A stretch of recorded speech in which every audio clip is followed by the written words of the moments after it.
a roll call. David Blake. Francine Donchik. Here. Larry Chesney. Present. Mark Johnson. Here. Peter Gower. Here. Sarah Chavilicek. Here. Scott Carey. Present. And Shelley Reed. Here. Thank you. And as I'd mentioned before, we're going to provide the call-in information ahead of time. So let's go ahead and do that for public comment. Yes, thank you, Madam Chair. Damian Kerwin, our clerk, is going to take us through the process to fill out the digital public comment card and make a public comment. All right, good evening, Commissioners and Chair. For the record, Damian Kerwin with Regional Planning. So to get to the public comment card, you simply go to our site at tmrpa.org, and you'll see it right here at the front. Just click here to access the digital public comment card. And then you'll simply just go through the steps as you would if you're in a meeting in person. Maybe we'll have those one day again soon, and input all your information. And then the agenda item which you would like to speak on. And then indicate if you're going to do by video or phone number.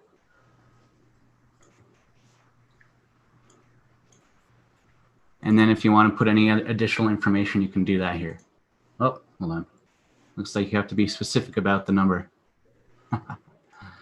But once you put that information and you submit. Oh, hold on one sec. Looks like we need an actual number.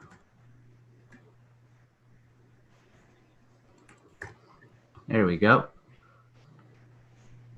You then submit the information and it will give you the credentials for the Zoom meeting, which you can find right here.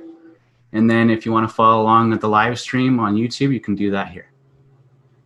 And so for folks who want to leave another comment on another item, you have to fill it out again, just as you would if you were doing it in person, filling out a public comment card. Thank you, Damian. Let's go. We'll do that again before the final public comment at towards the end of the meeting. So next we have salute to the flag. Chris, can you lead us in the Pledge of Allegiance, and everyone else, please mute. I got to find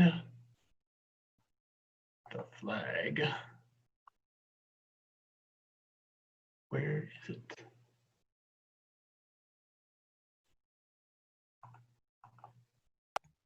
I have one, Chris. Do you want me to put it up? Give me one more chance and then we'll go. There we go. All right, here we go. I pledge allegiance to the flag of the United States of America and to the republic for which it stands, one nation under God, indivisible, with liberty and justice for all.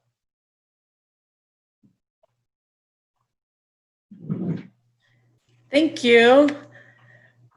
And next we have approval of the agenda. But before we do that, I believe there is a change that Jessica would like to address. Thank you, Madam Chair. Jessica Prunty for the record. On item I, which was a sponsorship request by a private property landowner for the RPC to sponsor an amendment to the regional plan. The applicant, I received an email on Tuesday from the applicant's attorney requesting that the item be withdrawn. They have withdrawn their application, so that is now off the agenda. Thank you. So when you make the motion to approve the agenda, make sure you amend it to remove item 6I. Madam Chair, move to approve minus item 6I. Chesney, second, please. We have a motion by Commissioner Gower and a second by Commissioner Chesney. Any discussion? All those in favor, say aye. Aye. Aye. Opposed?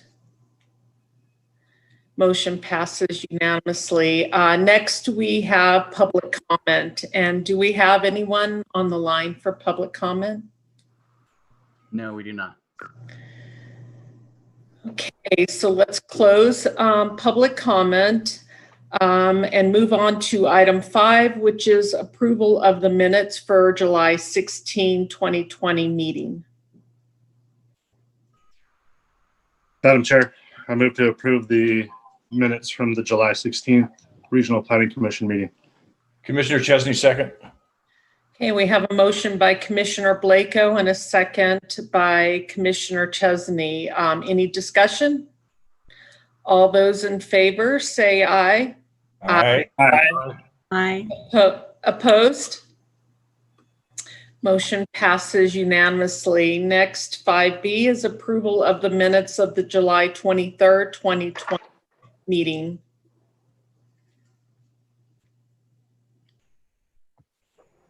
Madam Chair, I move to approve the minutes from the July 23rd, 2020 meeting. Thank you, Commissioner Gower. Madam Chair, Commissioner Johnson, I'll second. I think we have a motion by Commissioner Gower and a second by Commissioner Johnson. Any discussion? Madam Chair, Commissioner Taylor, I will be abstaining. I was not at the meeting. All right, thank you. All those in favor say aye. Aye. Aye. Aye. Aye. Opposed? And no, Commissioner Taylor is abstaining.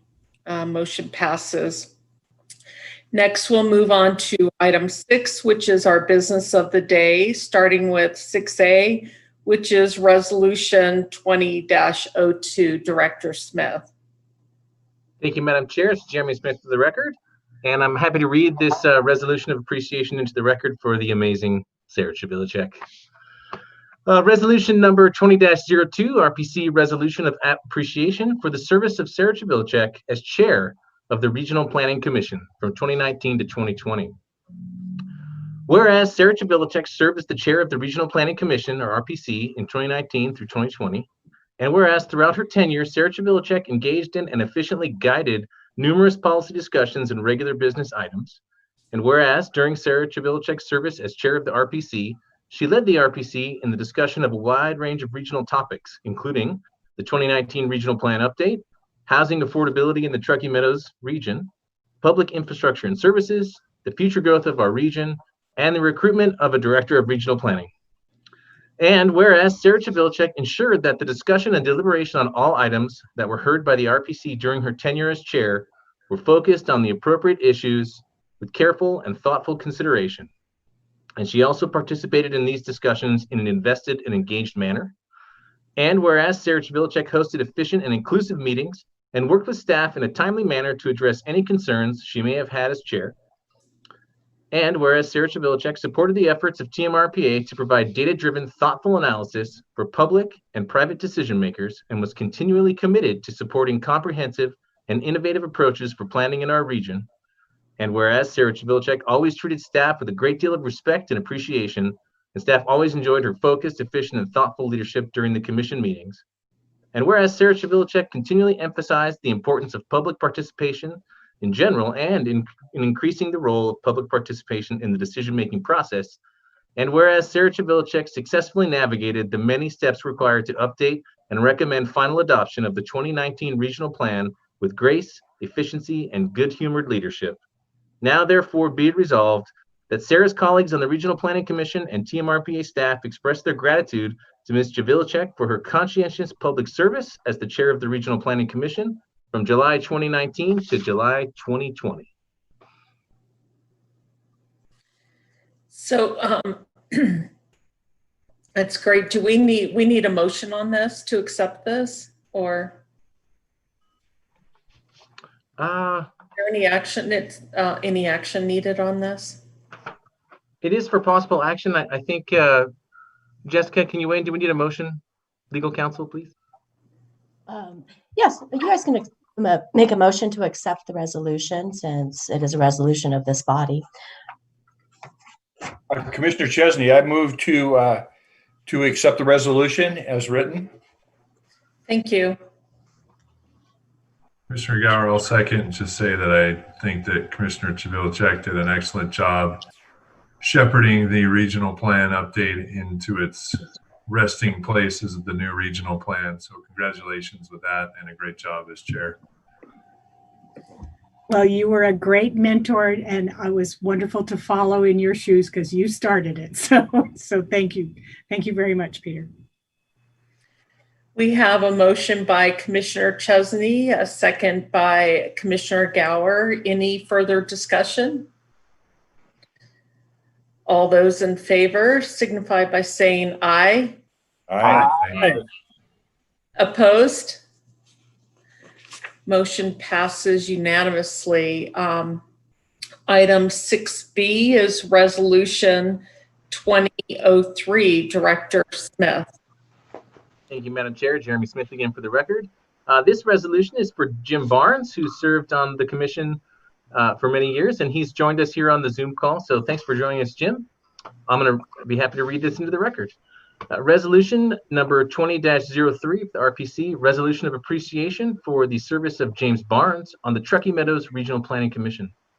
Whereas Jim Barnes served as a member of the Regional Planning Commission, or RPC, from September 2014 to September of 2020, representing Washoe County.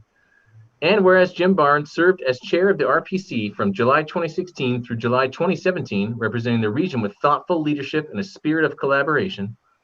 And whereas throughout his tenure on the RPC as chair, Jim Barnes frequently led the RPC and staff efficiently and fairly through complex conversations. And whereas Jim Barnes always sought to advance the quality of life for residents of the Truckee Meadows. And whereas Jim Barnes endorsed the efforts of TMRPA in moving towards increasingly data-driven, thoughtful analysis for public and private decision makers, and was continually committed to supporting comprehensive and innovative approaches for planning in our region. And whereas Jim Barnes, years ago, served as legal counsel for TMRPA. And whereas Jim Barnes consistently participated in thoughtful deliberations regarding the many reports and technical initiatives undertaken at TMRPA, such as the consensus forecast, analyses of transit-oriented development corridors, the regional housing study, the regional strategy for housing affordability, and other plans to support the Truckee Meadows. And whereas Jim Barnes was always prepared with good questions and comments on items at Regional Planning Commission meetings and was committed to perpetuating good planning in the Truckee Meadows region. And whereas Jim Barnes participated in a comprehensive review and update of the regional plan. And whereas James Barnes always treated staff with a great deal of respect and appreciation, and staff always enjoyed Jim's calm demeanor and reasoned approach to matters. Now, therefore, be it resolved that James's colleagues on the Regional Planning Commission and TMRPA staff express their gratitude to Mr. Barnes for his conscientious public service to the Regional Planning Commission. Thank you, Jim. Thank you. Can we get a motion on the resolution? Madam Chair, Commissioner Chesney, I would like to propose a motion that we accept the citation, as it were, as written. Thank you. Did we get the votes, Jim, now? Or? Madam Chair, this is Commissioner Chivilchek. I'll second that motion. Thank you. We have a motion by Commissioner Chesney and a second by Commissioner Chivilchek. Any discussion? All those in favor, please signify by saying aye. Aye. Aye. Opposed? Opposed? Motion passes unanimously. Thank you. Next is item 6C, which is a presentation on the 2020 Truckee Meadows Annual Report. Director Smith. Thank you, Madam Chair. Jeremy Smith for the record again. And just thanks again, James, for joining us to have that read into the record. Really appreciate you being here. Okay, so on to what we're really excited to show you guys today is item 6C, presentation and possible approval on the 2020 Truckee Meadows Annual Report. I'm going to start with a little PowerPoint. Helps if I share my screen.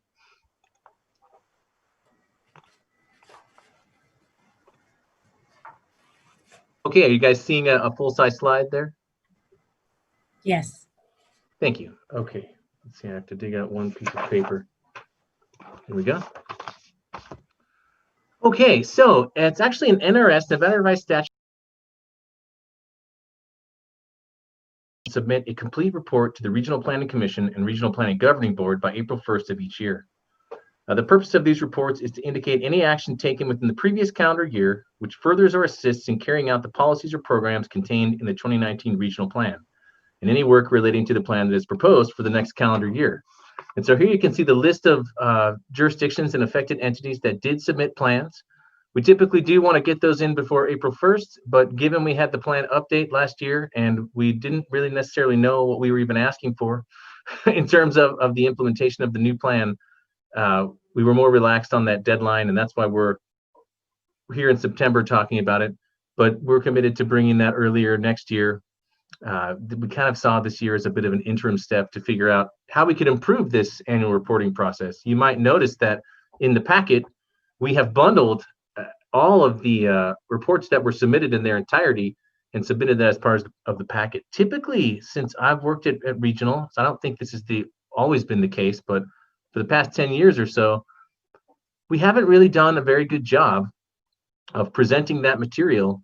I believe it's been kind of bundled together as it was and presented on consent and typically just there for review as necessary, but we didn't really kind of dig in and sort of summarize it and give you guys more of a take of what we had received. And so in doing the regional plan update last year and a couple of years before that, we decided that we knew we needed to up the game on what we were doing in terms of the annual reporting. You know, it's required by state law, and we just wanted to do a better job. So in addition to summarizing the submitted reports, working with the jurisdictions to get that information, we've also initiated something we're calling the TMAR, or Truckee Meadows Annual Report. And that is a collection of statistics about things such as population growth and projections, demographics, where growth is happening, what kind of land utilization, sort of unit growth do we have, housing statistics, that sort of thing. And so we've been working really hard to bring that together. I would say that we feel it's an online report that I'm going to show you here in a sec. We feel it's a living document. We know that it will need some, continuous work to keep it updated, number one, but also just to enhance its functionality. But we were certainly able to get together quite a bit of data and statistics for you guys. So what I'd like to do is run through what we've got on the web right now in terms of the TMAR. So basically, we've got a few hyperlinked menu items up here. For example, if we wanted to go to population, that would take us down, and we can see some statistics reported for the region. So all of these stats are for 2019, or maybe even the past 5 years back to 2015. We do show some trend data, but we're giving you the report in 2020 about 2019. One of our goals is to have the ability to track somewhat, like maybe quarterly, what's happening in the existing year as well. So we're going to work to build that in. But in terms of population, we've got the total population per the state demographer, as well as the breakdown by jurisdiction. Over to the right here, we're looking at that same relationship, but over time since 2015. So how many people have been added to the state demographer's certified estimates of population and how that broke down by jurisdiction. As we move through, we've got information about demographics. The goal here, you can see this pie chart. Right now, the graphs are not interactive, but they are set up to be so that we'll be able to hover over a piece of the pie and actually get an animation that will pop up and tell you what's inside that box. That's something we're still working on. But this is from the 2018 American Community Survey from the census, talking about the share of demographics in our population. It's also interesting to note that I believe it started in the 2010 decennial census that the Census Bureau started to separate out Hispanic Latino into an ethnicity as opposed to a race. So in fact, all of these races that are listed above then can have some percentage of Hispanic or Latino ethnicity. So we've tried to capture that in the bar graph at the bottom there. On the right, we have the two versions of the consensus forecast. Planning to bring you for formal adoption the 2020 consensus forecast at our meeting next month in October. And that is the orange line, so slightly higher than the red line, which was the adopted 2018 version. when you look at either one, really, the growth rate really is around 0.92, but this is calculated off of the draft 2020. So that's what we're looking to see in about 20 years. It translates to just about 93,000 new residents. As we move into the next section, dwelling units, we're tracking unit absorption across the region. And so total built units by jurisdiction, there I can see we got a typo. See, we're already finding things to put in the word jurisdiction there. So we'll be working on it. But what we can see here is each jurisdiction and how many dwelling units they have that were built during each of these years. The total number of units across Washoe County per our accounting in our database is 201,080. You'll notice over on the right here, one of the things we're really trying to work with and push is the spatial resolution by regional land designation, or tier, the new concept that we implemented in the TMSA, where we have the mixed use core, tier 1, tier 2, tier 3 lands, and then the rural area outside that. So that's what this represents, units by tiers. You can see that by far the most units that we realized over the past 5 years have been in tier 2, which is kind of that suburban tier. However, if you look at recent years, especially 2019, you can start to see that we had more going on in these blue colors, which represents our core and the areas surrounding the core. Our jurisdiction does not include tribal lands and does not include the Tahoe Basin. And so when you slice that away and you just look inside of our regional land designations, which are synonymous with that jurisdiction, it actually turns out to be 193,034 dwelling units inside that geography. So it's slightly less because it's a subset of the full county. All right, this one's really neat. We got a little ambitious, trying to look at what was going on in terms of multifamily versus single family. That often comes up. And what we noticed is that over time, we've seen an increase in multifamily, and that's what we see here in the pink line. We've been getting more of that over time since 2015, typically, although something seems amiss here at MU Core. But at any rate, the trends that we've been looking at kind of show that after the recession, we have seen an increase in multifamily unit construction compared with a lot of single family unit construction that was happening during the boom of the 2000s and pre-recession. We always want to present sort of a fair and balanced approach here. So we've taken a non-jurisdictional look on one side, looking at tiers, regional land designations, but also always our jurisdictional partners want to see how these numbers break down by jurisdiction as well. And so we've presented that over here. I think what our issue here is that we just have a color issue we'll have to repair in these graphs. The multifamily is actually the yellow line, and the single family, because if we look at Washoe County's box right here, there really hasn't been any multifamily construction going on. So these just need to switch. We'll get that fixed up straight away. It's a living document. There's a lot of info in here. This one's packed full of information. This is all about land use. And once again, we've taken that two-pronged approach where we look jurisdictionally, and we also look at the tiers to look at what sort of, what's the total share of different land uses that exist across our region, across the county, really. And it's interesting, as we were doing this work, we recognized that what actually gets built, or what has been built historically in terms of a land use that might be tracked in, say, the assessor's database, is not necessarily synonymous with what the current master plan land use designation for a site is. And so that is a complicated problem that we are still working to unpack. Right now, we're presenting statistics about how the assessor tracks the actual built land use on a site through their land use class. And once again, all of these bars will soon be animated with pop-ups, and that way you can see the actual value for any given designation here. And you might also notice that Washoe County is separated out from Reno and Sparks. And that is because in this case, we're using acreages, And when you, even though, maybe we have a lot of single family detached potential in Washoe County, those are massive 40-acre lots or larger that stretch all the way, so that you can kind of get a feel for that difference. Okay, this is something that I think is really cool. And we actually just started tracking and wanting to display what it is that we do as regional planning. We do all of these things on the right: master plan amendment conformance reviews. We analyze a certain amount of acreage. We look at projects of regional significance. We look at regional plan amendments. How many of those have happened through time? So now we're tracking those statistics as well. You can see, as Damien pointed out earlier, the even years is when we do all the conformance reviews, apparently.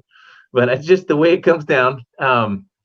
This is a 2016, let's see, that year, I think is actually supposed to be 2018 maybe, because this graph on the left that shows these big bars going up and this bar going down was my attempt to bring all of the master planned land uses, our attempt rather, together into kind of, really we were aiming for 7 categories, and in the end we had to collapse to residential, mixed use, non-residential, and other.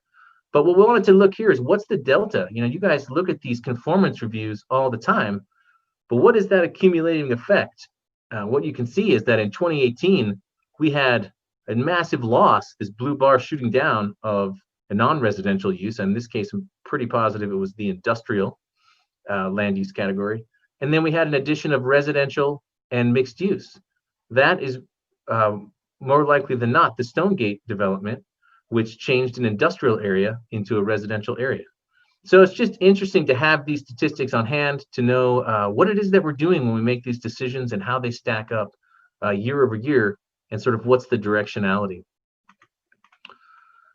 So moving on, we also wanted to take a look at employment.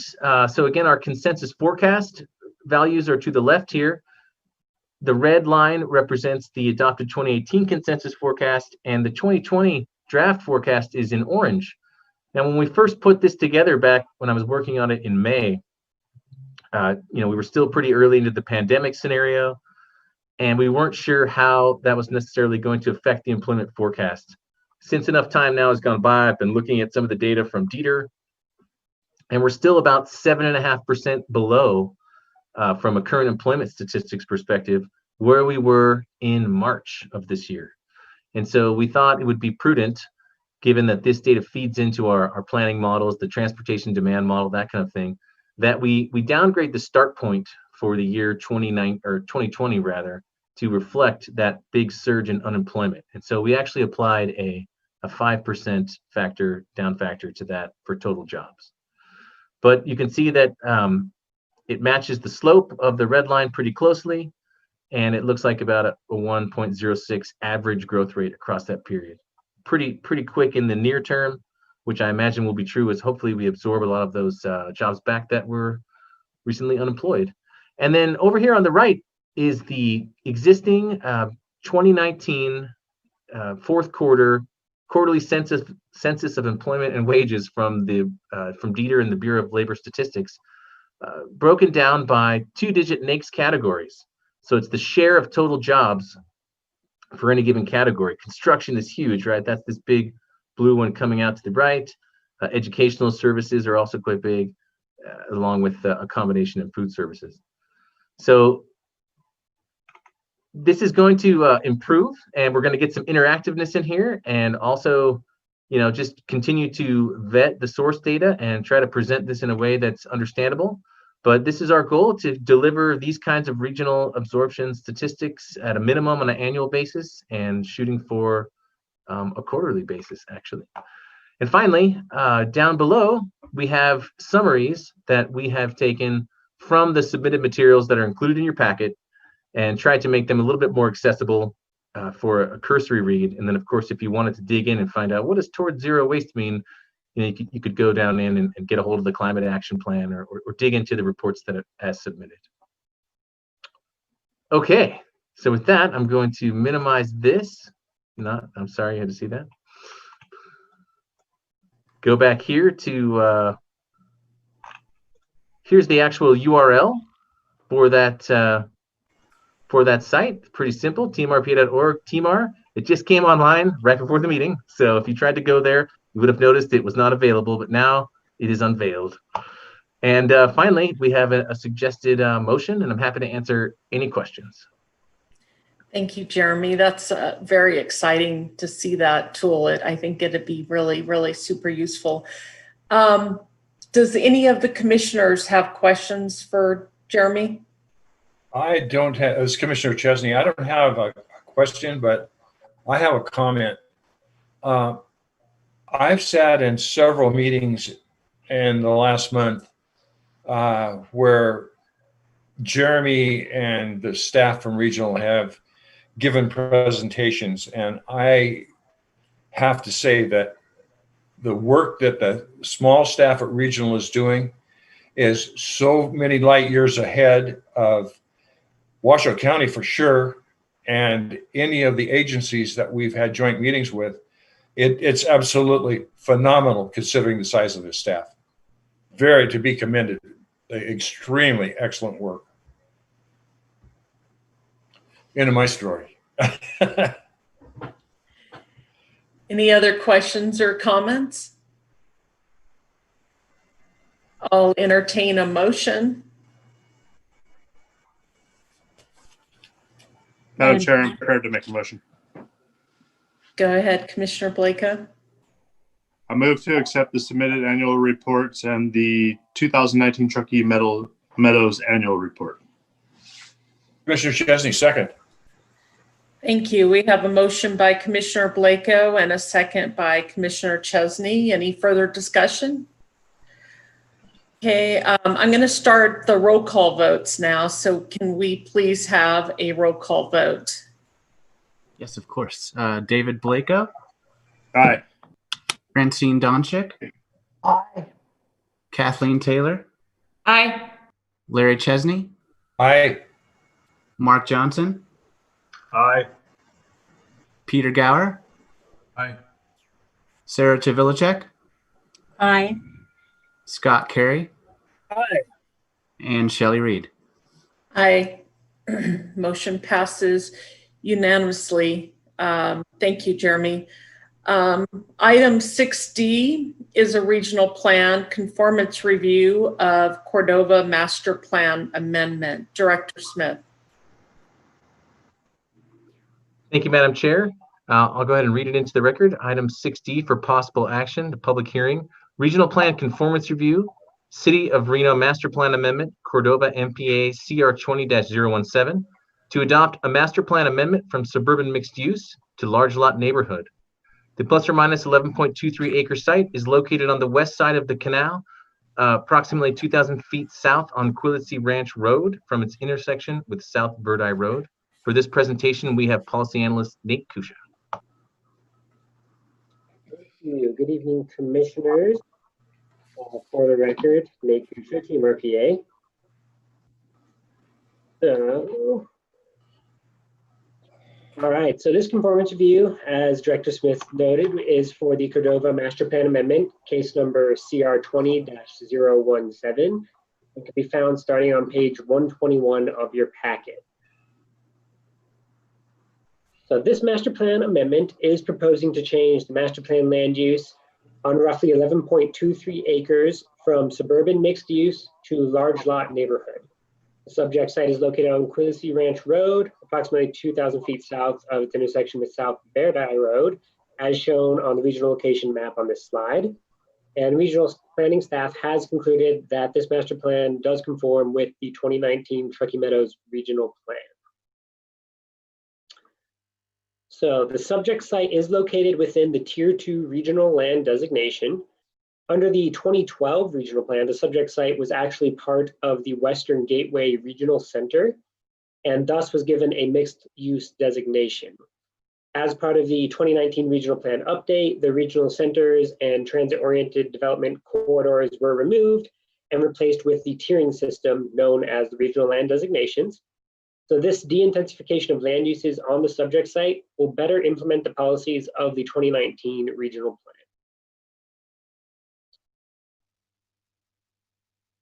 For infrastructure, sewer and water infrastructure to serve the site is currently not in place nor in close proximity, and it is anticipated that future residential development will use septic and well water systems.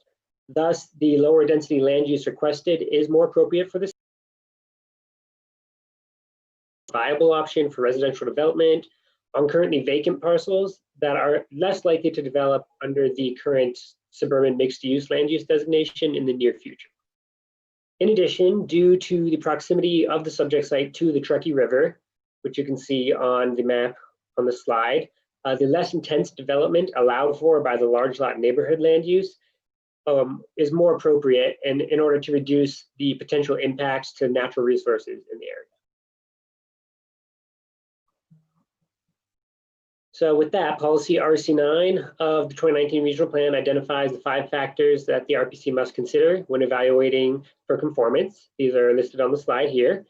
And in regards to the 5 factors, staff found that the proposal conforms with each of these policy sections.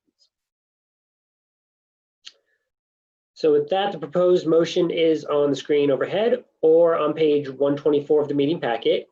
This concludes staff's presentation. Myself, as well as City of Reno staff and the applicant are available for any questions. Thank you. Do any of the commissioners have questions for staff? Commissioner Chesney, yeah, I got some real reservations about having septic and well that close to the river, especially the septic. And I can't support this anyhow. That's my comment. I think what might help is that currently there's a suburban mixed use land use designation on this subject site, which actually allows for a higher density, which would account for more infrastructure needs for that. So this is actually kind of a de-intensification. So if a denial were to go through, it would actually maintain the previous land use, which allows more intense development. So it is still development happening there, or it is possible there rather, but it's less intense than what is currently allowed by the current land use. And in addition, if a development were to come forward and be proposed, it would have to go through the jurisdictional process still, and all of that sort of stuff. The septic and well requirements would be sussed out at that point at the City of Reno level. Okay, thank you, Nate. That helps me a little bit. Can we hear from the applicant, see if they have anything else they'd like to add? Sure. Thank you, Madam Chair. Good evening. For the record, Mike Raley with Christie Corporation, representing Brett Cordova. To address Commissioner Chesney's concern, there is actually a well already on site that was permitted and is actually already installed. The applicant in this for this project is an environmental engineer who specializes in kind of high-tech engineered septic systems, and that is currently under review by the District Health Department now, and we expect a permit for a septic for one single-family residence to be issued here, kind of pending all these approvals. The plan is to construct one custom home on the site. Thank you. Any other questions for either the applicant or staff?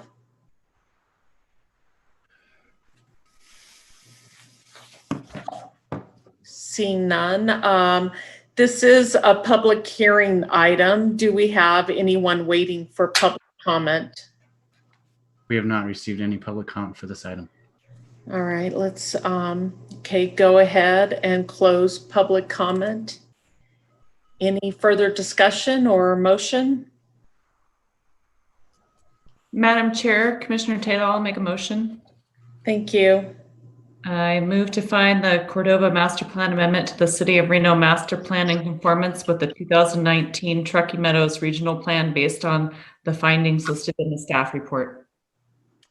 Thank you. Commissioner Gower, second. I think we have a motion by Commissioner Taylor and a second by Commissioner Gower. Any further discussion? Cordova Master Plan Amendment to the City of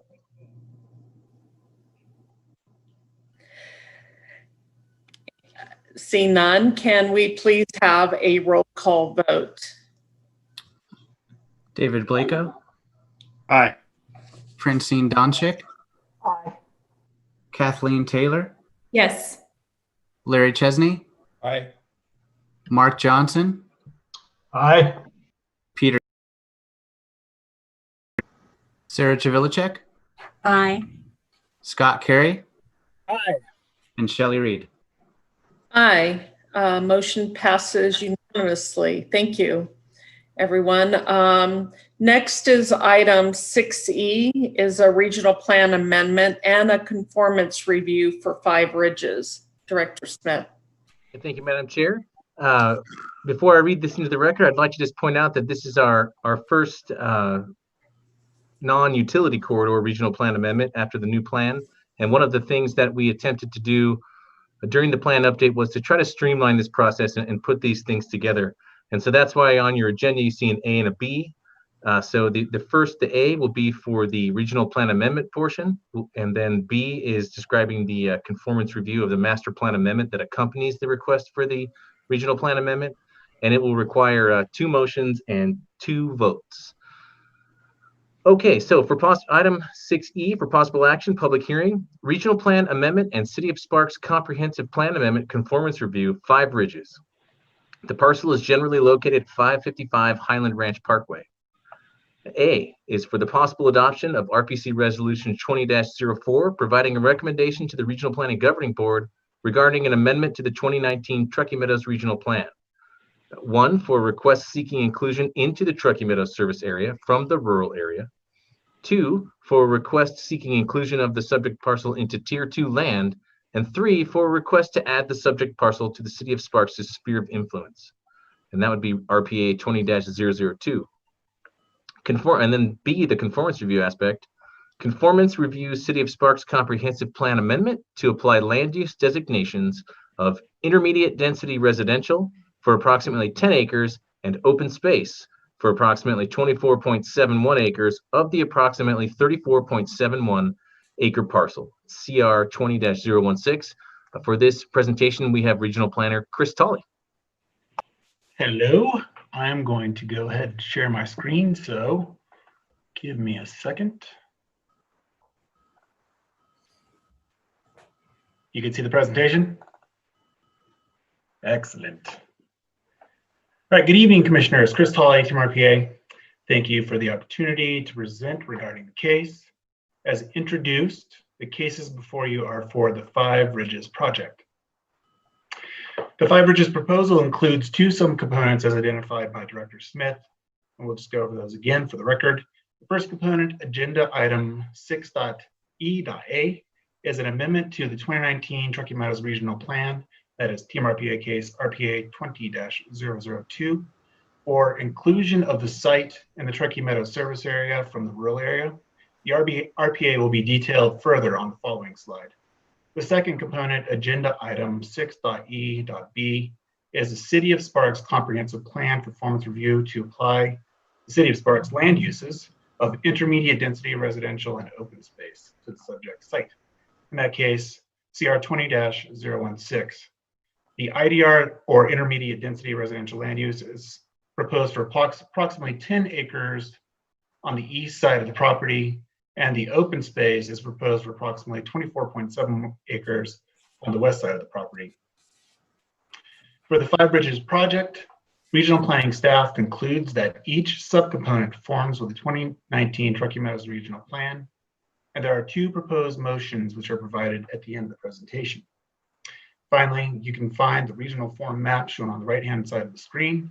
The subject site is currently located in the rural area, adjacent to the City of Sparks corporate boundary and the existing 5 Ridges entitlement. And to continue with the overview, the 5 Ridges proposed amendment to the 2019 regional plan includes a request for inclusion in the Truckee Meadows service area from the rural area, the request for inclusion into Tier 2 land, and the request to be added to the City of Sparks sphere of influence. These changes will result in an amendment to map 1, which would indicate the Sparks SOI and Sparks city limits. Map 2, which would indicate the inclusion in the TMSA and Tier 2 land from the rural area. and map 3 and 4, which would show the TMSA boundary change. Finally, as you will see, this is the neighborhood map showing the subject site. We'll continue with a few more overview items. And this is to go over the items previously heard by the RPC, and that includes a quarry, which was case number CR 18-005, which was heard on May 9th, 2018 by the RPC, which proposed between 1,200 and 1,800 units and a defined set of required infrastructure improvements. Both the comp plan amendment and the associated project of regional significance for the quarry were found in conformance with the 2012 regional plan. Furthermore, the Five Ridges development was reviewed through Team RPA case CR 20-015 at the previous RPC meeting. And that was for a land use designation to amend from a land use designation of IDR and commercial to multifamily residential MF14 on approximately 28.81 acres. This was also found in conformance, and this time with the 2019 regional plan. Oops. Sorry about that.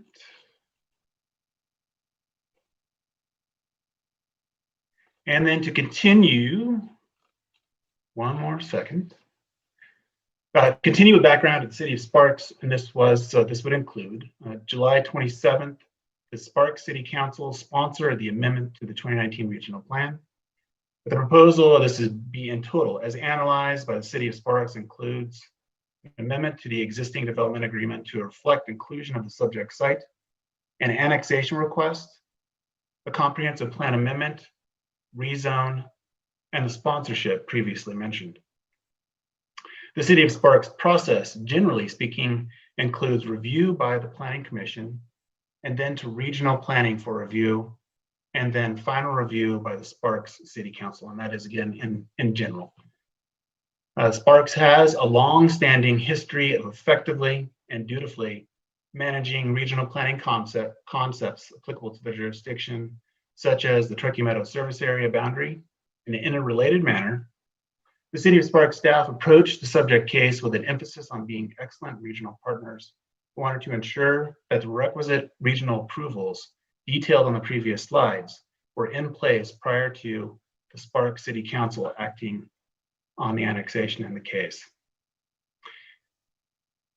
And then moving on to discuss policy RF5. Through the 2019 regional plan update, the TMSA was further refined by the regional land designations.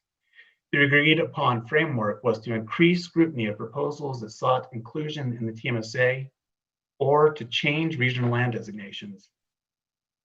The primary policy addressing these components is policy RF5, which sets review criteria for inclusion in the TMSA and to change regional land designations in this case, the Tier 2. This policy is essentially a finding that the RPC and RPGB are making through the review process and is embedded in policy RC10, which we will cover on the following slide. And then a couple of highlights from this policy. TMSA amendments may occur once a year, except for those that can make a higher threshold regarding health and welfare of the region. And when considering regional land designations, Team RPA will review the request as a whole, including any associated components. And then the Five Ridges proposal has addressed both of these. Next, we will briefly introduce the policies addressing regional plan amendments and conformance reviews, generally speaking. The cases being considered necessitate regional planning review and approval. The primary 2019 regional plan policies for each subcomponent are policy RC10, which specifies a criteria to be considered for regional plan amendment, of which policy RF5 is a component, and policy RC9, which specifies a criteria to be considered for a master or comprehensive plan amendment.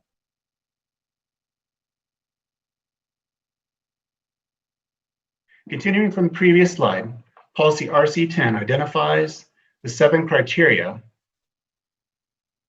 that the RPC and RPGB must consider when evaluating a regional plan amendment.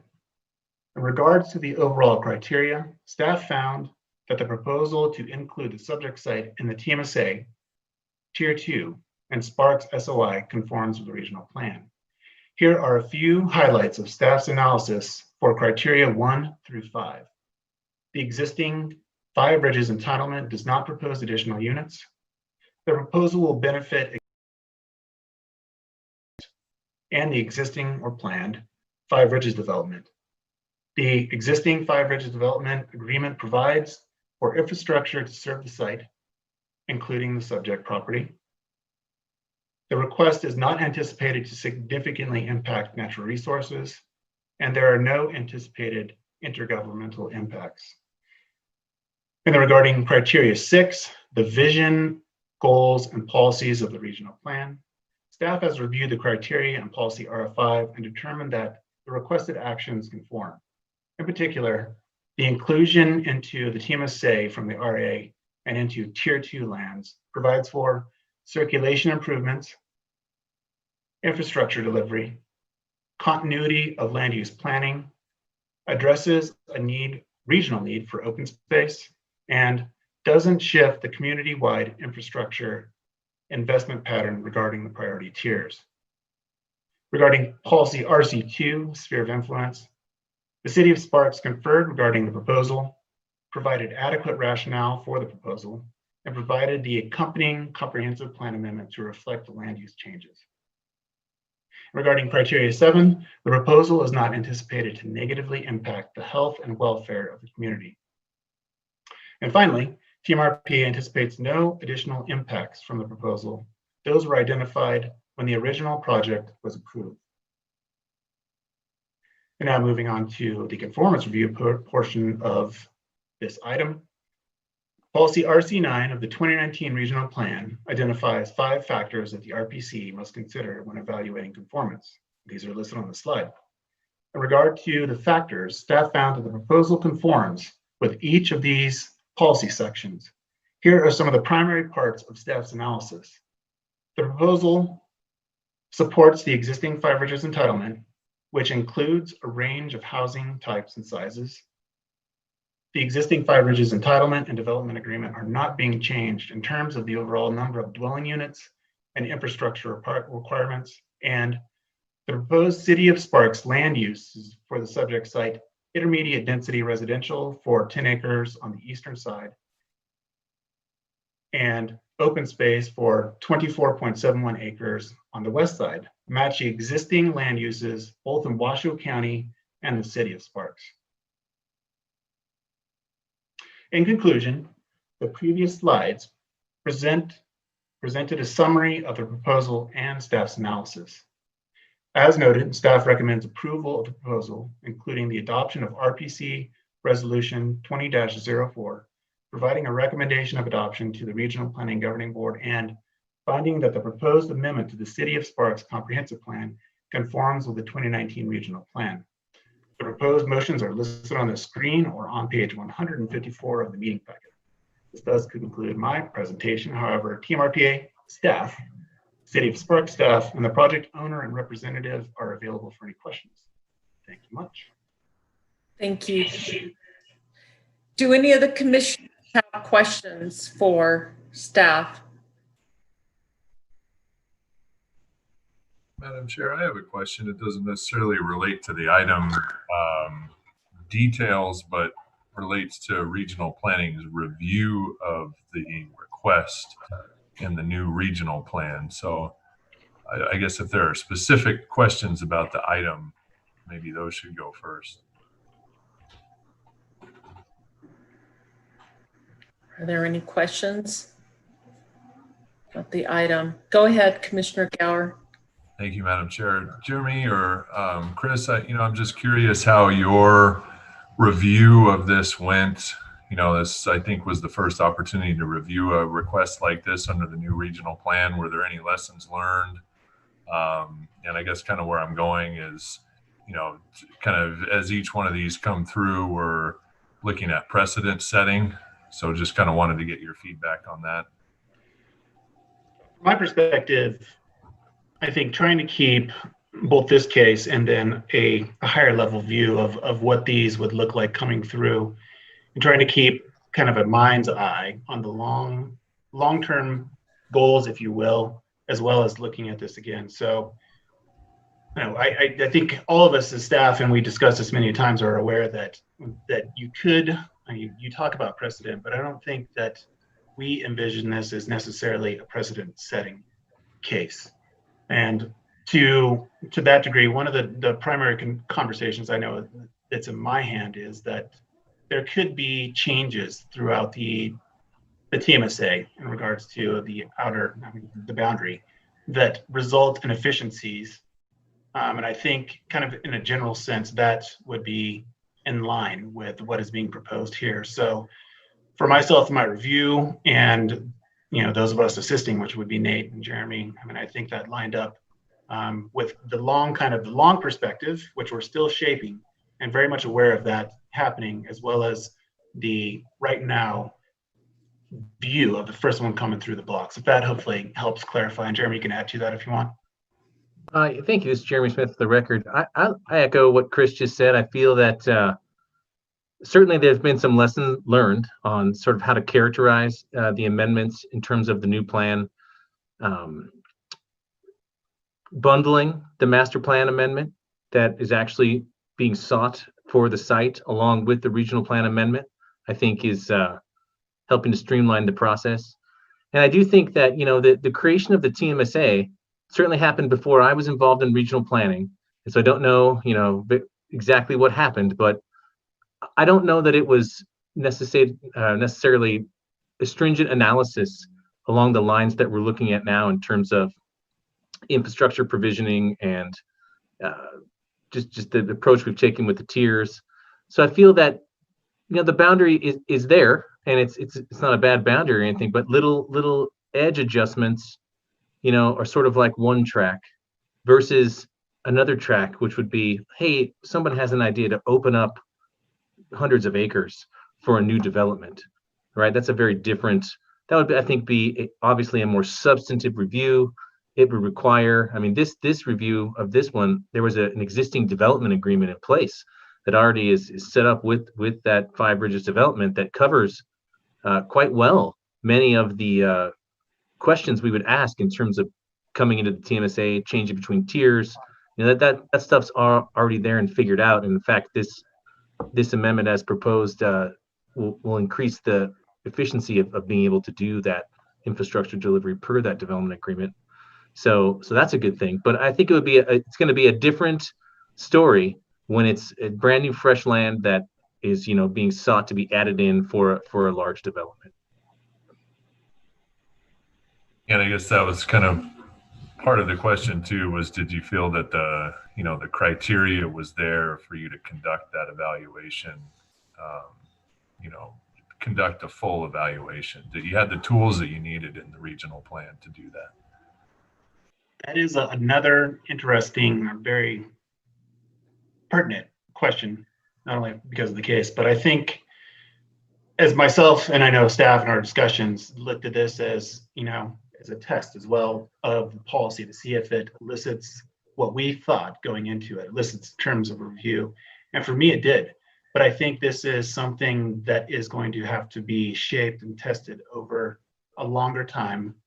And through our, for example, the TMR providing more contextual pieces for us to take a look at this on an annual basis. But I think that was at a minimum in my head.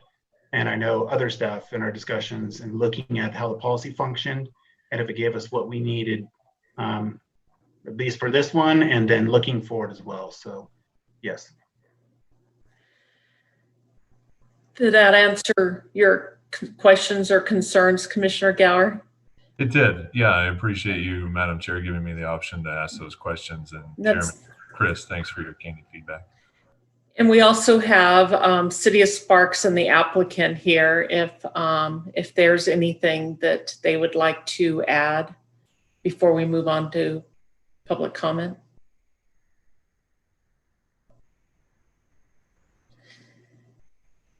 Well, Commissioner Chesney here. This Five Ridges keeps popping up every month after month. And I don't understand why they can't put the plan together, bring it to us, as a whole, and either we accept it or reject it. It's like nipping away a little bit at a time on this thing. The other question I have is why do they need the additional acreage? What's the applicant available? Good evening, Madam Chair. For the record, Mike Raley with Christie Corporation, representing Five Ridges Development Company. Blake Smith and Blake Smith Jr. With Five Ridges Development Company are also on the call. To answer Commissioner Chesney's comment, this property was acquired by Five Ridges after the original development agreement was in place. It directly adjoins the site, and right now, if you look at that parcel, it has very limited access and no access to utilities, but that all changed given with what was going on within Five Ridges. Although this does not increase the unit, it allows for a little bit more efficiency within the project itself.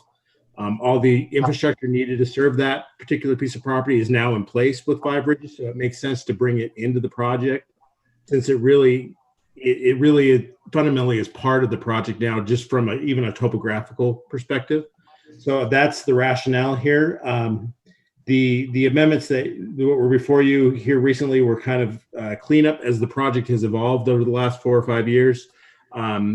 Because the development agreement was essentially a new procedure with the city of Sparks, there was some unforeseen issues with zoning and making sure that everything fit the city of Sparks new zoning code. And so I would really look at it as more of kind of a cleanup refinement process rather than, piecemealing or anything like that. It certainly has not changed fundamentally from what was originally approved, and this really will not fundamentally change the project in general. Madam Chair, if I may just interject quickly. Go ahead. Thank you, Mike. I'd like to just make sure that we do have City of Sparks staff available to answer as well. And in fact, in this case, the City of Sparks is the applicant for the regional plan amendment and conformance review. And if I could, Madam Chair, just kind of provide a little bit of chronology regarding the site. Go ahead, Sienna. Okay.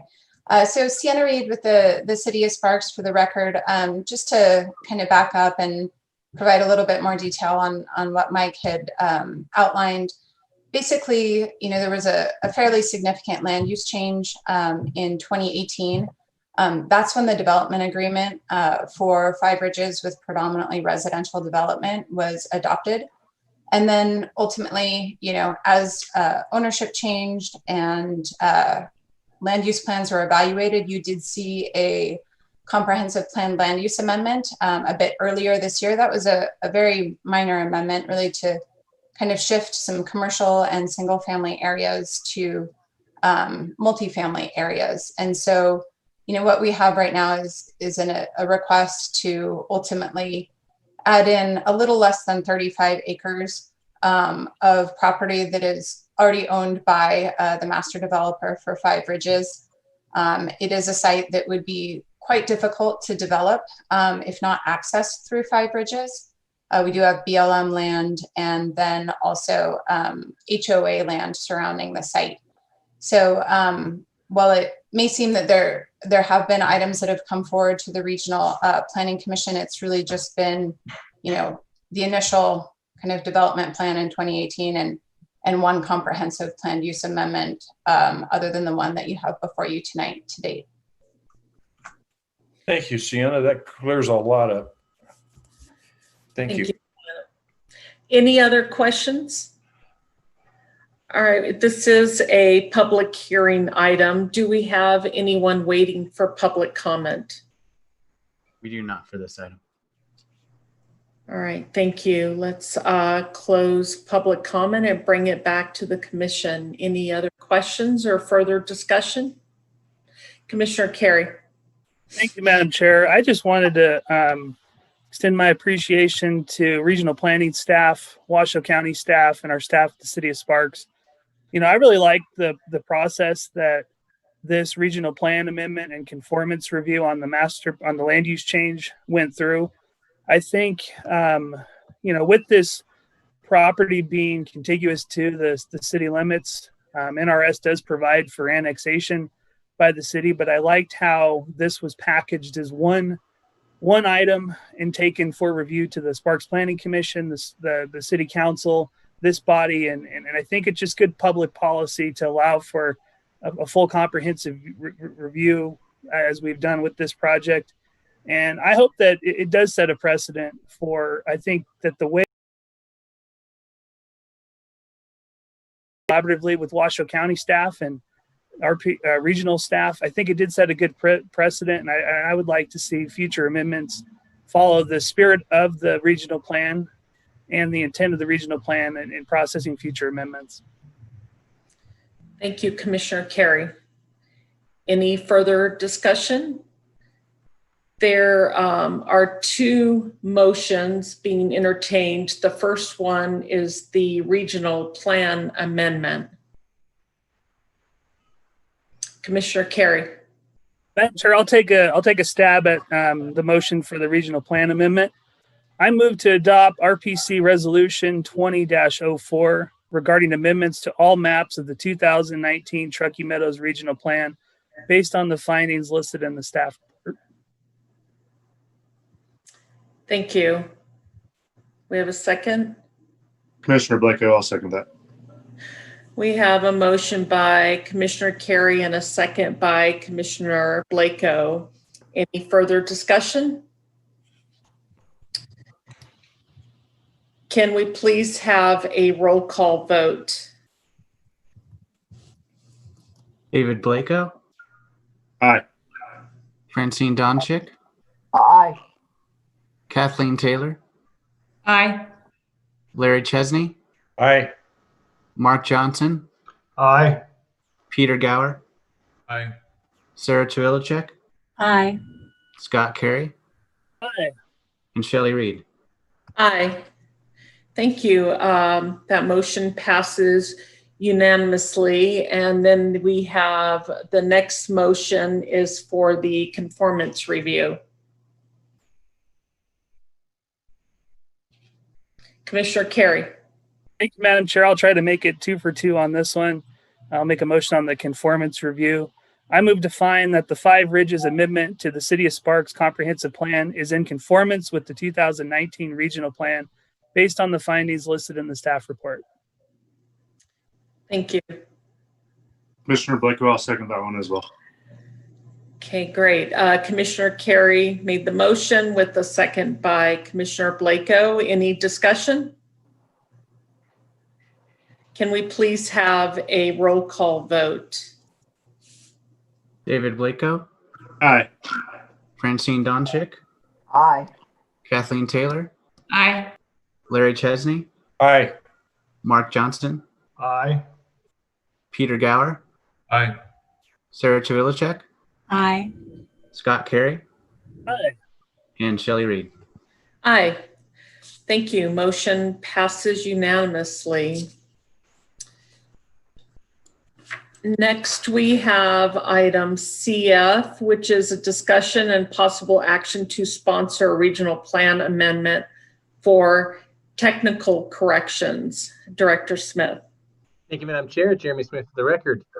We have item 6F for possible action, discussion, and possible action to sponsor a regional plan amendment to address grammatical and mapping corrections as part of the annual review and update of the regional plan.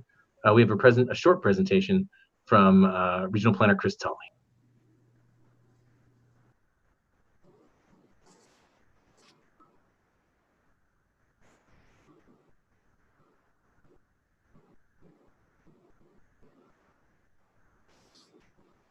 There we go. Good evening again, Regional Planning Commission members. Chris Tully, Team RPA. Thank you for the opportunity to present regarding this request. As introduced, the item before you is for the sponsorship of the annual updates to the 2019 Truckee Meadows Regional Plan, which are presented in the following item. Nevada revised statutes subsections shown on the screen identifies that the regional plan should be reviewed annually by the Regional Planning Commission for potential updates. In order to have a regional plan amendment, it has to be sponsored by one of the bodies identified in the same NRS subsection. This includes the RPC, RPGB, or the local governing bodies. For example, The City of Sparks sponsored the regional plan considered in the previous item. The RPGB's regulations on procedure also identify the same sponsorship format. And as you can see on the agenda, the following item will present the actual updates. In addition, as a precursor, agenda item 6.h will put forth the potential sponsorship regarding regional land designations using the same sponsorship format. The updates being proposed in the following agenda item include grammar, text, and non-substantive map updates.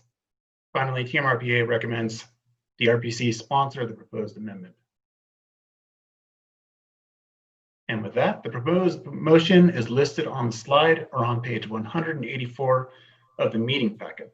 This does conclude my presentation, and TMRPA staff will be available for any questions.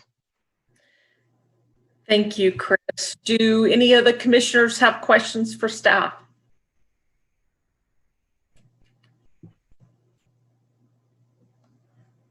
All right, seeing none, I will entertain a motion. Madam Chair, Commissioner Chesney. Go ahead. I move to sponsor the grammatical and mapping corrections amendment to the 2019 Truckee Meadows Regional Plan. Thank you. Madam Chair, Commissioner Johnson, I will second that motion. Thank you. We have a motion by Commissioner Chesney and a second by Commissioner Johnson. Any discussion? Can we please have a roll call vote? David Blako. Aye. Francine Donchik. Aye. Kathleen Taylor. Aye. Larry Chesney. Aye. Mark Johnson. Aye. Peter Gower. Sarah Chavilicek. Aye. Scott Carey. Aye. And Shelley Reed. Aye. Thank you. Motion passes unanimously. Next is item 6G, which is the regional plan amendment. Director Smith. Thank you, Madam Chair. Jeremy Smith for the record. Part 2.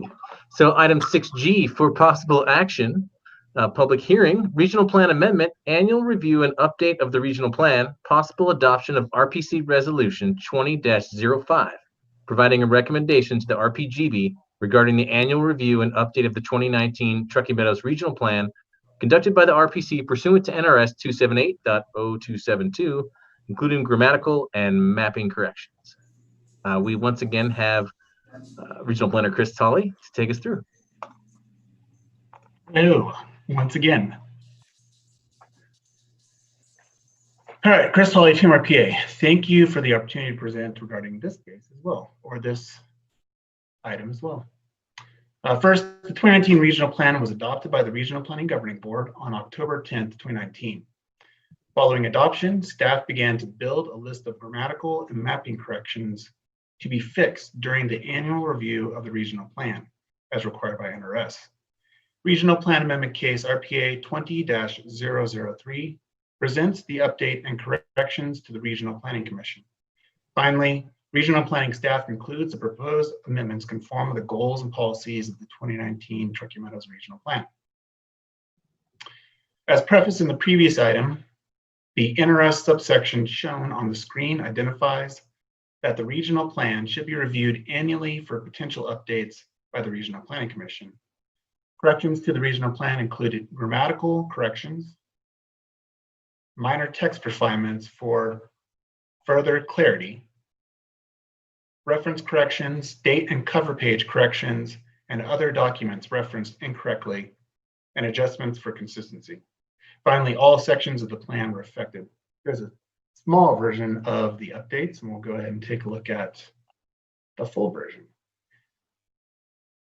So we can come back to this if there are any questions, but otherwise we'll just move on to the review criteria. So policy RC10 identifies the several criteria that the RPC and RPGB must consider when evaluating a regional plan amendment. For the subject amendment, detailed on the previous slide or slides, The proposed grammatical and mapping corrections of the 2019 regional plan are not anticipated to impact any of the criteria listed in this policy. As noted, staff found that the amendment conforms with the regional plan. And in conclusion, the previous slides presented a summary of the proposed amendment and staff's analysis. The proposed motion is listed on this slide or on page 188 of the meeting packet. This does conclude my presentation, and we are available for any questions. Thanks. Thank you, Chris. Do any of the commissioners have questions for staff? Seeing none, this is a public hearing item. Do we have anyone waiting for public comment? We have no public comment for this item. Right, thank you. We'll go ahead and close public comment and bring it back to the commission. Any other questions or further discussion or a motion? You guys are awfully quiet tonight. Madam Chair, I'm ready to make a motion. Go ahead, Commissioner Gower. Thank you. I move to adopt RPC Resolution 20-05 regarding grammatical and mapping corrections to the 2019 Truckee Meadows Regional Plan based on the findings listed in the staff report. Thank you. We have a motion. We get a second? Commissioner Chesney, second. All right, thank you. We have a motion by Commissioner Gower and a second by Commissioner Chesney. Any further discussion? Madam Chair, Commissioner Johnson, I would just like to commend staff on the fact that we're looking at an actual review of all of the potential small minor corrections in this extensive plan. And after a year, the only thing that had been identified is about 1 page worth of stuff. So I just wanted to go on the record that once again, what a fine job the staff has done in not only compiling it, but making sure it was compiled with a extremely small amount of grammatical errors. So thank you for the time to make that statement.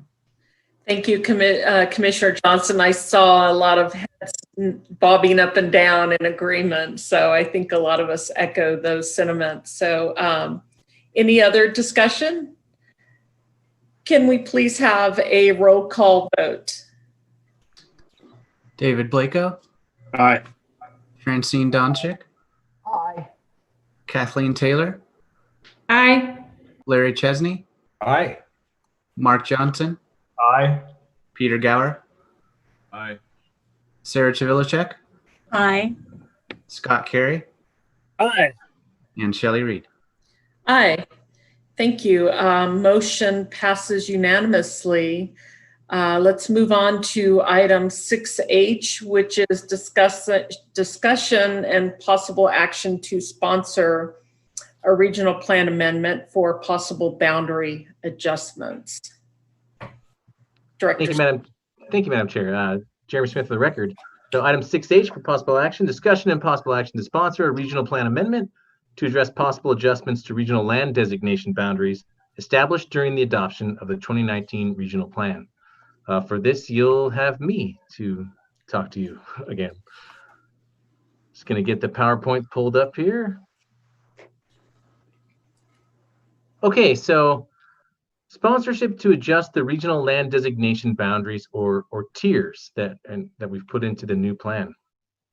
As we know, when we adopted the plan last October, we established the new regional land designations within the TMSA and also the rural area outside of the TMSA. But part of the motion made by the Regional Planning Governing Board at that time to adopt the plan, that final adoption motion, included an annual review of the boundaries. And that was predicated by discussions that sort of you may remember, those of you that were participating in that or watching, circled to some degree around the tier designations and the different jurisdictional sphere areas of the UNR Farms main station site, UNR site over there off McCarran.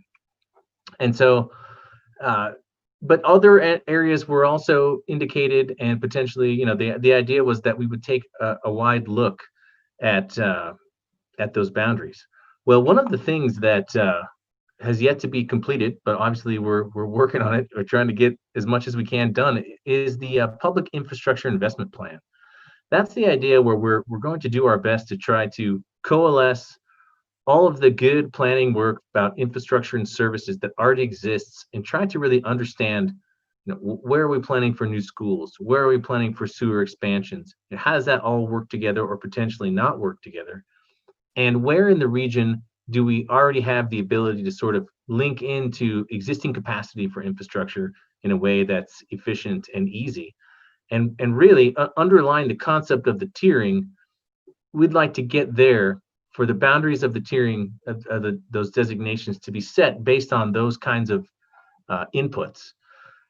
To get through the update, we did the best we could with the information we had and the sort of consensus we could broker with all of the folks involved. And so we do have, I think, a pretty good take on where those regional land designation boundaries need to be. But I really do think that going forward, as we get more information about the PIP, as we call it, the Public Infrastructure Investment Plan, and to some degree the Natural Resources Plan too, we're going to have more tools at our disposal to help craft exactly where these boundary lines really should be drawn to be the best. But in the interim of not really having that done and sort of knowing that we're going to move on to that, 2 sites have been identified that we're just asking to sponsor the amendment. And what that usually means, I mean, we just saw a 1-2 punch with the grammatical edits where we sponsored it, you guys sponsored it rather, and then we brought it right back to you for the amendment. But typically the sponsorship allows regional planning staff the leeway to study the items and to put some effort into them and really determine if the amendments are even necessary or warranted, right? And so this sponsorship of these 2 areas we've indicated would allow us then to go off and do a bunch more research and then bring back those amendments at a forthcoming meeting for your review, if they're warranted. So the 2 areas that we've identified are the UNR Farms main station area. You can see it in orange there. And what you might notice is that it's light blue on the west side and gray on the east side. And that represents different decisions by those 2 jurisdictions of City of Reno sphere of influence on the west and City of Sparks sphere of influence on the east, and how they wanted to set the regional land designation in that area. Some of the other considerations that we're going to want to do some research on is where is the university at in terms of securing a conservation easement for this property, which is, I know, part of their long-term plan to sort of lock this up as UNR Farms land in perpetuity. So that's we're asking to sponsor that aspect so we can continue to take a look at that. Further, this is just something we noticed in a review of the boundaries since we were asked to take a look at them. And there's quite a bit of, there was for a while, quite a bit of discussion about public lands bill for Washoe County, which would identify a disposal area within which federal lands could be disposed of in a somewhat expedited fashion compared to what you would have to do today. It would kind of be a one-time deal inside that boundary. And so today we added this purple line to the map, and you can see everything to the east of the purple line is in the disposal boundary as identified in the current drafts that I've seen from the county website of the lands bill, if you will. And so we just noticed that in the City of Reno sphere of influence over here to the southwest of that purple line are, I think it's 4 or 5 United States Forest Service parcels that are in the City of Reno sphere of influence inside the TMSA, but outside that public disposal boundary. And so we're simply asking the question, and I've discussed it to some degree with City of Reno staff as well, is this an area that we might look to take out of the TMSA if it's never going to be in that, if it's not going to be, considered for the kind of public disposal area, and it's federal lands, which per the regional plan are development constrained. So those are really the 2 areas that we came up with that we think, absent that better information we're trying to build around infrastructure, that we could take a look at in terms of regional plan amendments. So with that, I'm happy to answer any questions. Here's a proposed motion on the screen. There you have it. Thank you, Jeremy. Do any of the commissioners have questions for staff? Madam Chair, I have a question. Go ahead, Commissioner Taylor. Thank you. Jeremy, how were these two sites identified to research further? Well, in the staff reports, which I think I have pulled up here in the packet, basically that we would review, work with staff, the local jurisdictions to understand their take on it, work with the university in the case of the main station. And it's just that in sponsoring these two areas, we're not asking for any other areas of the regional land designations to be analyzed. It could be that the Regional Planning Governing Board, based on their motion from last year, might want to identify further areas. They also can sponsor an amendment. But you would have the ability right now, I think, as this commission to choose to sponsor looking in depth at the UNR farms for a potential amendment to the tier designations, or looking at a sponsorship to potential removal of those Forest Service parcels from the TMSA. One, two, or neither, really.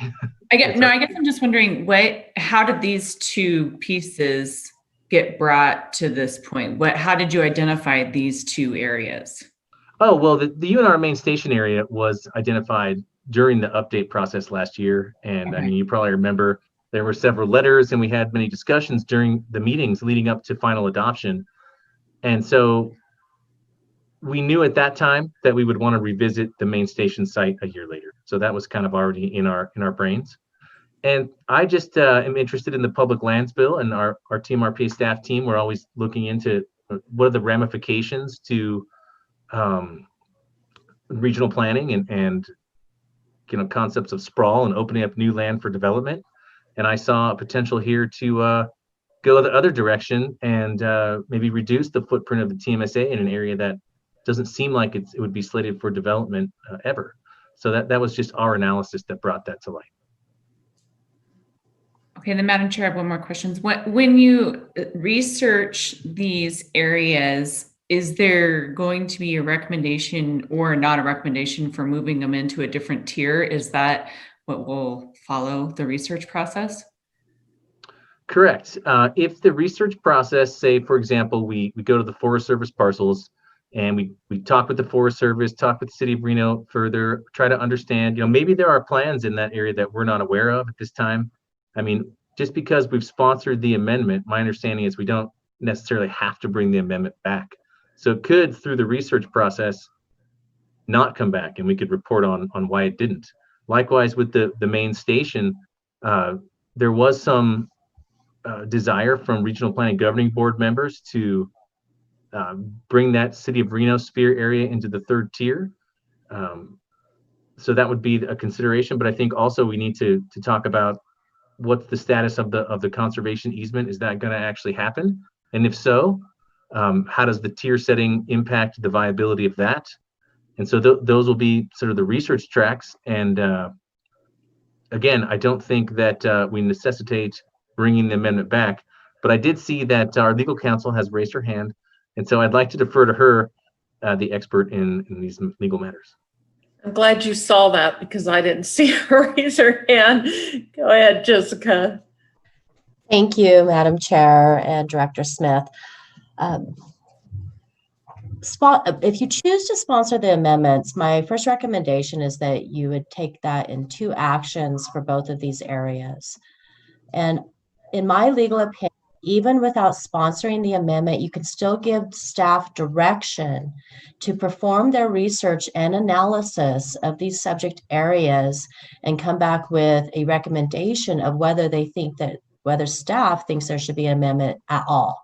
And then you could choose at that next meeting to make a determination, and it could whether or not you want to sponsor the amendment, and possibly we could bundle it at that time like we did in the prior amendment, and then have one action item to say, yes, we want to sponsor the amendment, because while sponsorship is not a predisposition as to the merits of the amendment and whether or not the body wants to adopt the amendment, it certainly sends a message.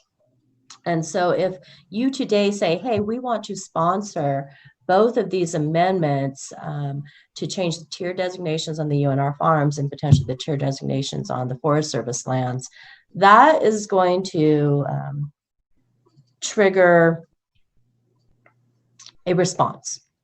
And I'm just not sure if you're ready to move that fast and whether or not you need to move that fast. You could ask staff and give them the time to do additional research and come back at the next meeting with maybe the sponsorship item again. And these might be two different questions, like the Forest Service boundaries might be a very easy answer for you right now. You might want to say, yeah, we want to sponsor that amendment. That's an easy one. The UNR tier designations might be something that's a little bit more complex. It sounds like there's communications that need to happen with UNR and with the two local jurisdictions as well. So but what that means is that you're going to have a regional plan amendment public hearing at your next meeting on both of these items. And it sounds like there does need to be some more groundwork done before you're actually maybe within the context of that regional plan amendment hearing in a public hearing. So it's your decision. This body's at to your discretion, but from a legal perspective, you might want to, one, divide it into two different motions for sponsorship if that's your choice, and or give direction to staff if you want them to go look at this further at this point in time prior to sponsorship and bring the sponsorship item back on both of these areas or not. That's also another option for you. Thank you, Jessica. What is the commissioner's thoughts?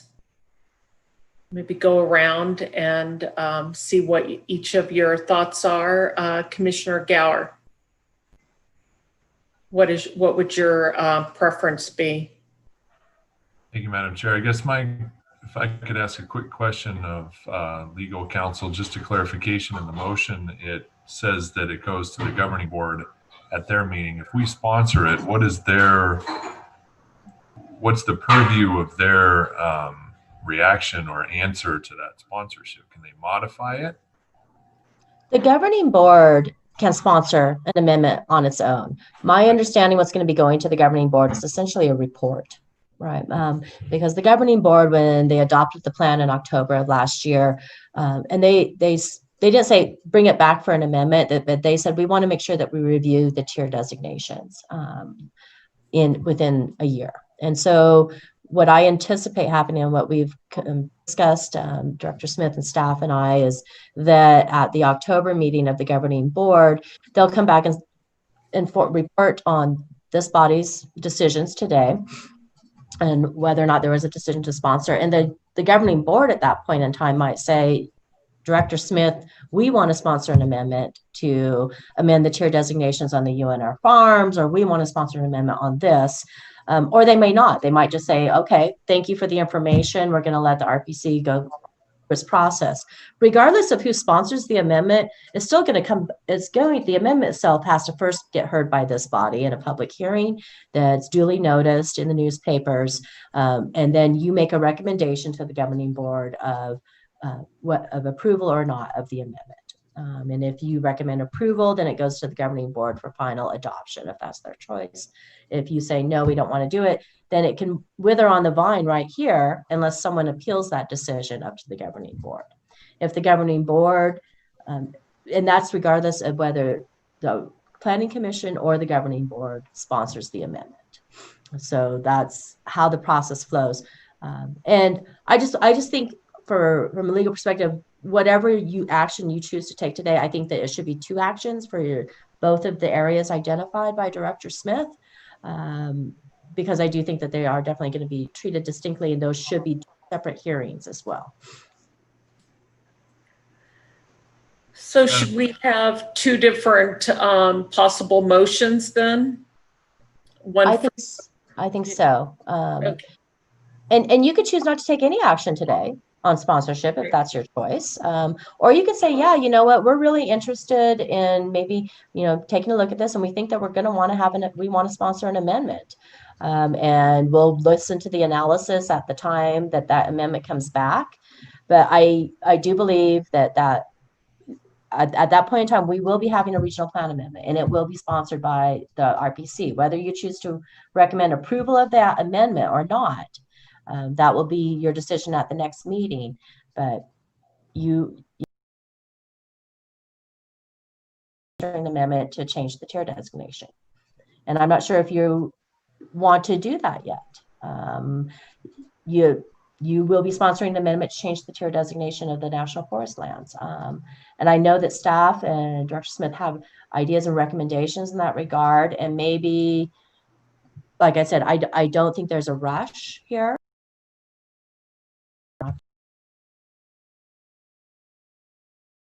And you can say, thank you for this information.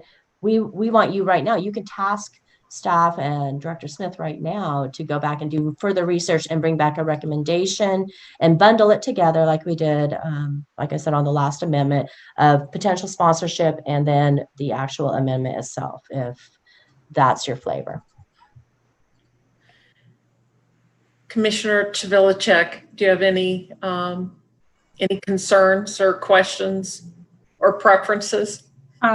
Based on what Council Prenti presented for us, I would need some more information on, I would like to see more information on the UNN farms, because that really was very sticky when we were going through the regional plan update. And we heard a lot of information about, well, we would like to ask for a conservation easement, but we've heard nothing since then. So I would really prefer to hear more information on UNR farms before sponsoring an amendment to review the tiers on that piece of property. I am comfortable with moving the Forest Service parcel through, but I will defer to the majority of my fellow commissioners. Commissioner Taylor, what is your preference? Chair Jeremy, by I hate saying directing, but by saying go research and study, does that give you the tools that you need to move forward with researching without sponsoring an amendment? Yeah, I think so. I think if maybe we had this conversation in this way previously, I may have presented it in just that way instead of the way that I did. I think, we wanted to be cognizant that the governing board asked that we take a look at the regional land designations after a year. And it was adopted, in the October meeting. So my understanding of sponsorship based on the item that got amended off the agenda, and that there is a period of time after the sponsorship within which that research can be done to bring back the amendment. It doesn't, I don't think, necessarily have to come back to the next meeting necessarily of the RPC. But I do think that we aren't in a hurry to do this.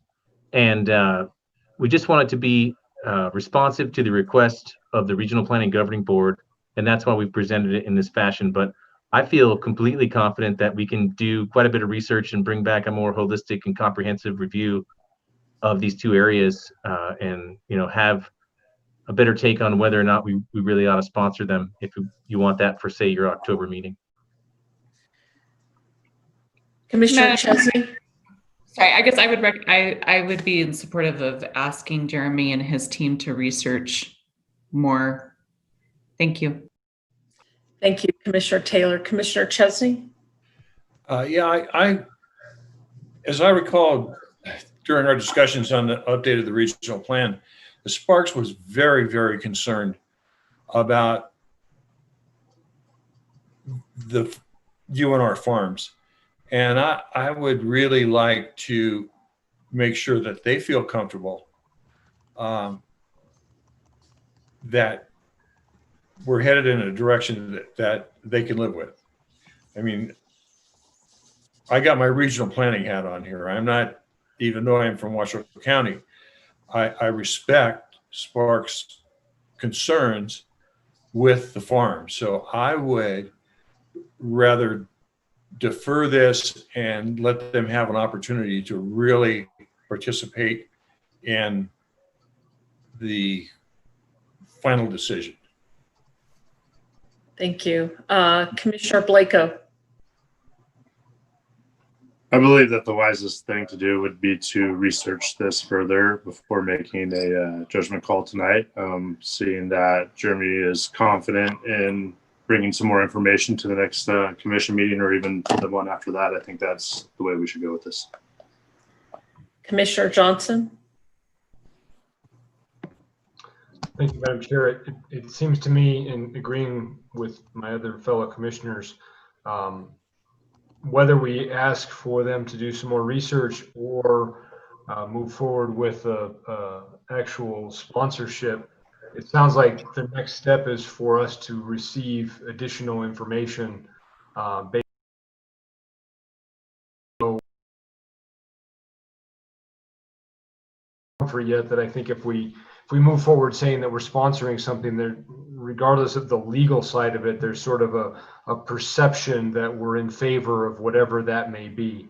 And I don't think we have enough information yet to be able to say that we are in favor or not in favor of what this result would be. So if staff is able to move forward with giving us additional information and speaking with these other affected entities so that we have a broader picture of it, I think that's definitely the way to go.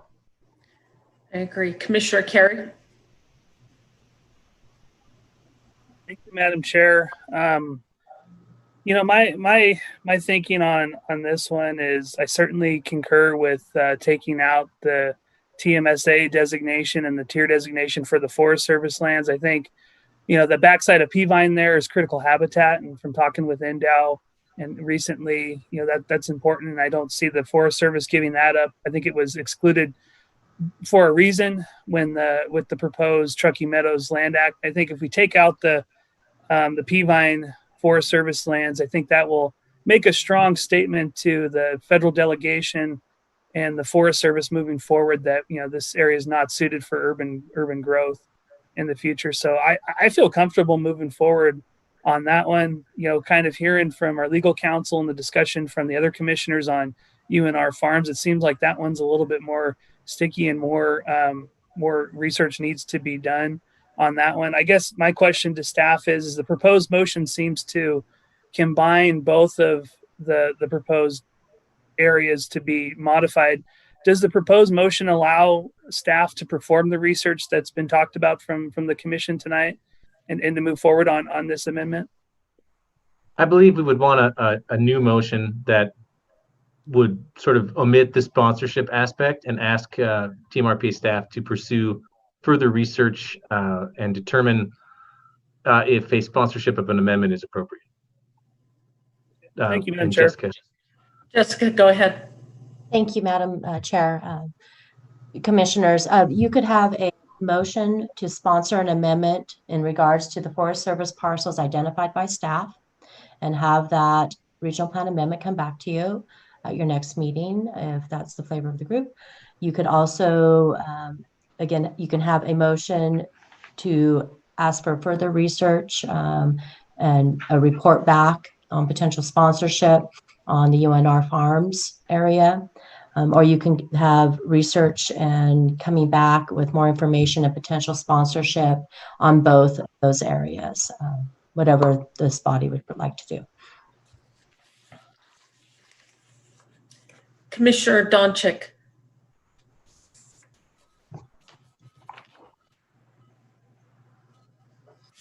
You're muted. Sorry, I thought I'd hit the button. I apologize.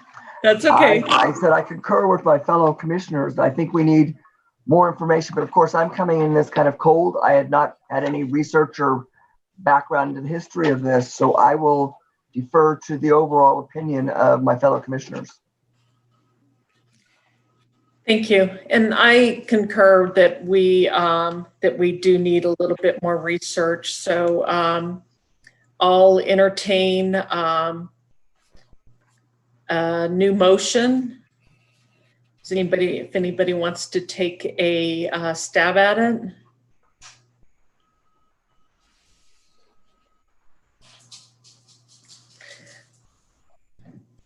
Commissioner Chesney, I'll give it a shot. All right, go ahead.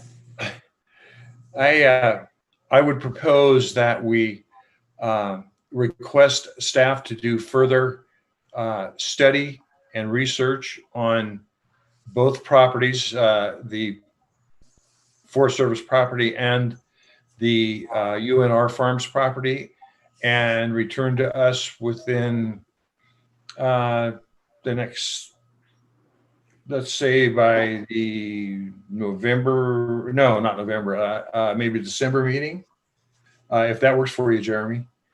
And allow us to study the data and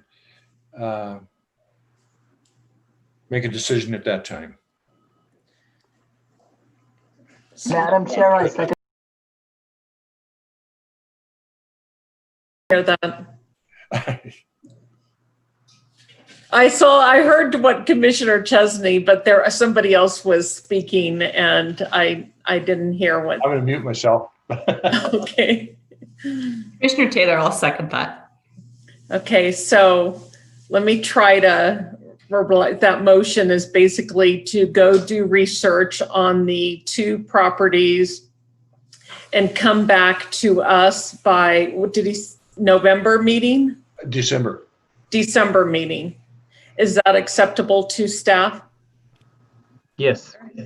Okay, we have a motion by Commissioner Chesney and a second by Commissioner Taylor. Any further discussion, questions, concerns? Madam Chair. Yes, Commissioner Chvilacek. Just for clarification, instead of calling them properties, we really should refer to the language in which they are designated. So it's so the Forest Service parcels, and then the UNR main station tier 1, tier 2, tier 3 designation. Commissioner, do we need to modify the motion for the record? I modify the motion to Commissioner Civilacek's corrections. I second. Commissioner Taylor seconds that. Thank you. Any further discussion? All right. Can we please have a roll call vote?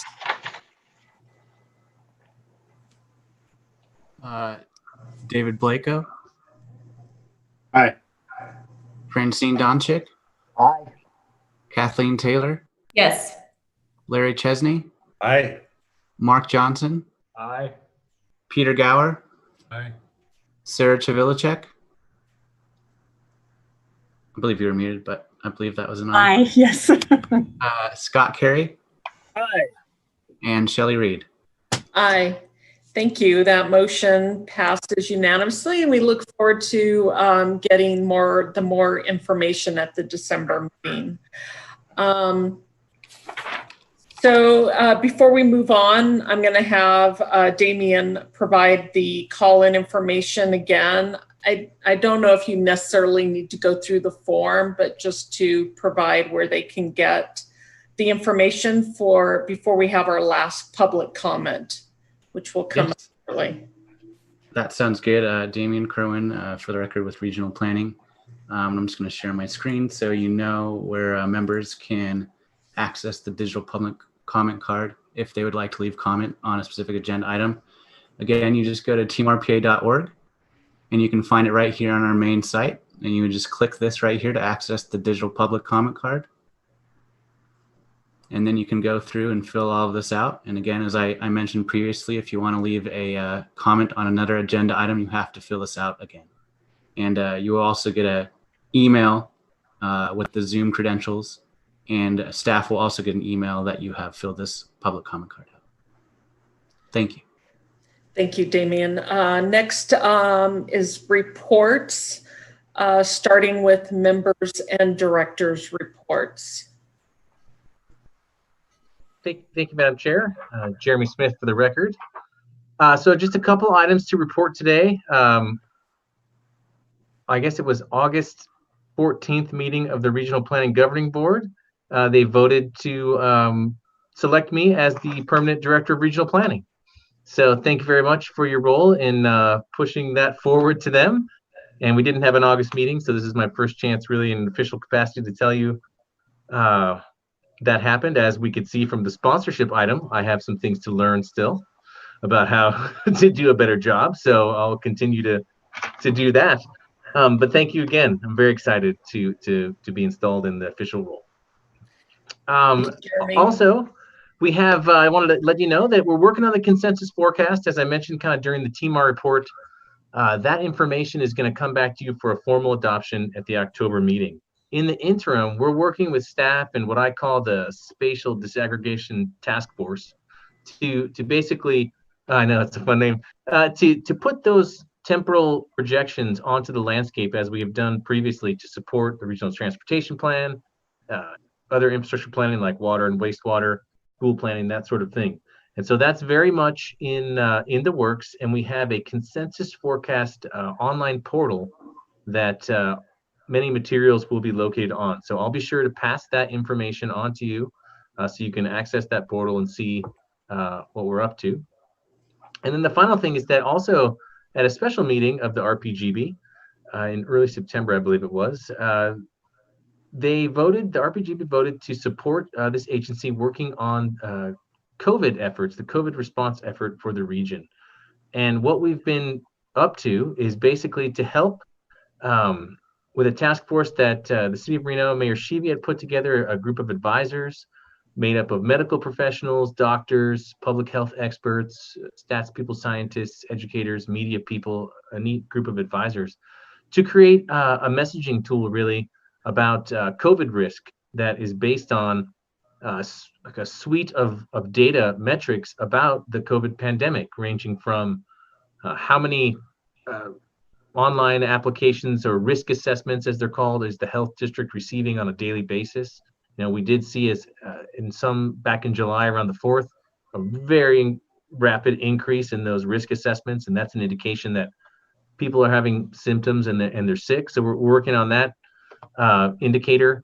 We look at test positivity. We're getting that measure from the state, and so that's a measure of based on the number of tests given any given day. How many of those tests came back positive? We always do a little bit of averaging to kind of even out because the results don't always come back in that same day. Sometimes it can take several days, although it's getting better. And the third indicator that we look at is the case proliferation. And so basically, how many new daily cases are we getting? And, you know, is it escalating? Is it stable? Is it going down? That's a good indicator of the spread of the virus in the community. The last two indicators we look at have to do with hospitalizations and medical interventions due to COVID. So how many folks that get this disease are having to go to the hospital or go into an ICU bed? Is that going up or down? And then finally, you know, the hospital capacities, which I'm happy to say have never been taxed yet based on the data that I've seen, and that we have lots of capacity. So today our meter went from a high yellow threat just over the line to a low orange threat. And that was based on a little bit more, the ICU bed use due to COVID had been declining, but then it's stabilized. So it's just a kind of a cool project that we're working on, trying to give back and help the community. We're spending just a little bit of time on it, but every day I do update all the graphs and run the code and make sure it's good to go. And you can check that out if you go to covidriskmeter.org, covidriskmeter.org. Okay, so with that, that's about it. The only other thing I have to say is that our next regular RPC meeting will be on October 22nd, 2020. There's a chance they've opened back up the Washoe County Commission chambers for small groups. We might be able to utilize that if it makes sense, but if not, we might be on Zoom again. So thank you very much for listening. Oh, joy. Congratulations again, Jeremy. Next, move on to legal counsel's report. Thank you, Madam Chair. Director Smith beat me to the good news of his employment as the permanent director of regional planning, and I just wish to congratulate him for all of his hard work and the hard work to come. Thank you. Next is item 8, requests for future agenda items. Are there any requests? Seeing none, let's go ahead and open it back up for public comment. Do we have anybody that wishes to comment? We have none. Okay, we'll close public comment. Is there any written correspondence? We have none. Okay. Next, I'll entertain a motion to adjourn. Move to adjourn. Chesney. Second. So moved. All right. Thank you, everyone. See you next Thanks month. so much.